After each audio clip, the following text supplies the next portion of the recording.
Puitiam na tuan na katumpi kulwan suri. Boy pa neni pek landan. Anoy lami dan polchu boy pa in Israel mi shranga Moses neni apek mi ansi.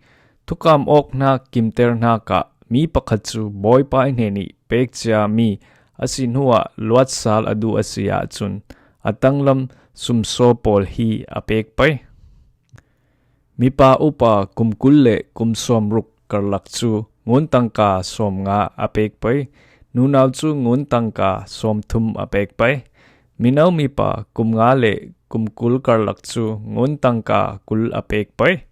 Nunaw chu fangkra apek pay. Kumnga tang mi pa nawhak chu ngun tangka fanga apek pay. Nunaw chu fang thum apek pay. Mi pa kumsom ruk tlun chu ngun tangka lay nga apek pay. Nunaw chu ngun tangka fangkra apek pay.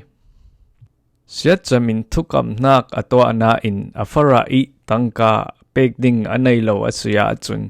Ama chu puitiam nena anfe pi pay I apek thay ding zat tiang puitiam in atum sak pay. Thukam nak atwa mi chu boy pa I chautlak ding tilwa pek ding asuya chun. Achui tilwa chu atiang lim mi asi I thukam nak atwa tu in tilwa dang in atleng law pay. Atleng asiya chun tilwa an patni in boy pa ita an sipay. Sikal sela boy pa neni kam mi tilwa chu right long law atiang law mi tilwa asiya chun.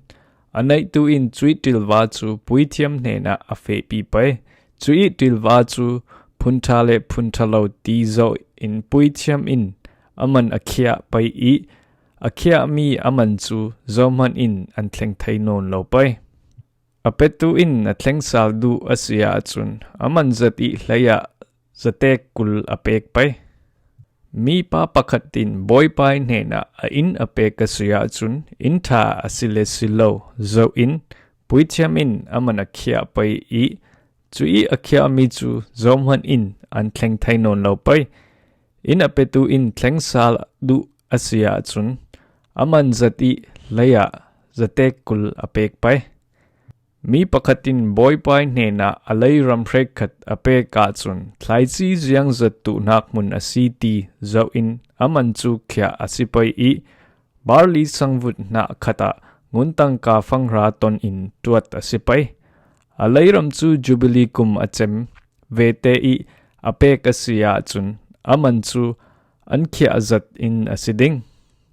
Asina in jubilee kum chem nupi I pek mi asiya chun. Mai jubilee kum akim lani kum zat ka share in puitiam in aman ka atwat pay I. Aman na tumpay. Layram apetu pa in atleng saldu asiya chun. Aman zat I laya zatek kul apek pay.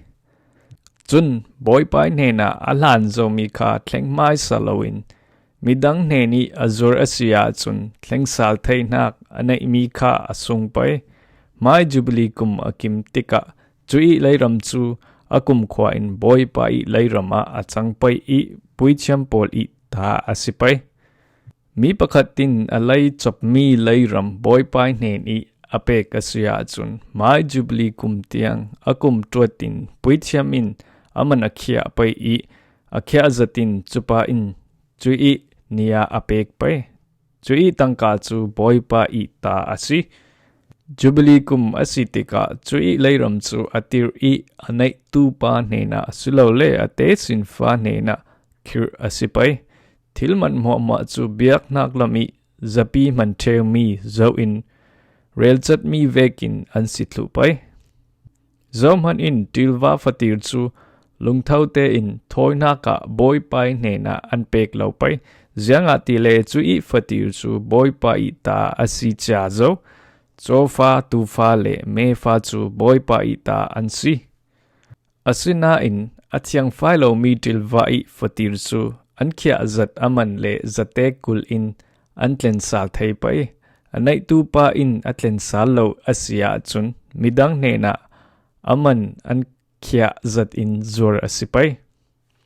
Boy pa nena pumpek I lancha mi chu milay sise tilwa sise layram sise zoman in antlen sal anzur sal thei non lo poi akum khwa in boy pai ta asizo minong man pumpe ki boy pai ne ni lancha mi chu tlen sal ding asinon lo that ding asi nan lo isin aswak mi rol le thingra sung I tenra ten khachu boy pai ta asi boy pai ranga athiang lim mi asi mi pakhatin chupol chu thleng adu asia chun an khia mi zat aman le zate kul apek pai tilwa khal parha sunga pakhachu boy pai ta asi tilwa nan shirtika apara nak chu boy pai ta asi chuti I sir asitika apara nak chu aton tai big sidinga nei tu pa in ngai to hla se real jami ranga io tu khal